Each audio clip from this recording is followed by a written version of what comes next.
അഹങ്കരിച്ച അവര് ഇന്ന് നിങ്ങളെ ഓർത്ത് വിഷമിക്കുന്നു. അതാണ് യഥാർത്ഥ കർമ്മയുടെ തമാശ. അവർ ആർക്ക് വേണ്ടിയാണോ എന്തിനു വേണ്ടിയാണോ നിങ്ങളെ അകറ്റിയത്, ആ കാര്യം ഇന്ന് അവർക്കൊരു പേടി സ്വപ്നം പോലെ ആയിരിക്കുകയാണ്. ഒരിക്കല് അവർ സ്വപ്നതുല്യമായി കരുതിയ കാര്യങ്ങളെല്ലാം ഇന്ന് അവർക്ക് നിരാശ മാത്രമാണ് നൽകുന്നത്.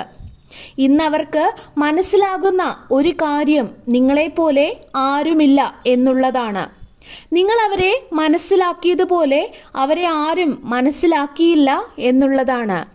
നിങ്ങൾ ഈശ്വരാനുഗ്രഹം ഉള്ളവരാണ്. നിങ്ങൾ വളരെ മുൻപോട്ട് പോയി കഴിഞ്ഞിരിക്കുന്നു. വളരെ വേദന നിറഞ്ഞത് തന്നെയായിരുന്നു നിങ്ങൾ സഞ്ചരിച്ച ആ ഒരു പാത. എന്നാൽ ആ വേദനകളെല്ലാം മറികടന്ന് നിങ്ങൾ മുൻപോട്ട് ഒരുപാട് സഞ്ചരിച്ചു. ഇനിയും നിങ്ങൾക്ക് ഒരുപാട് സഞ്ചരിക്കേണ്ടതായിട്ടുണ്ട്.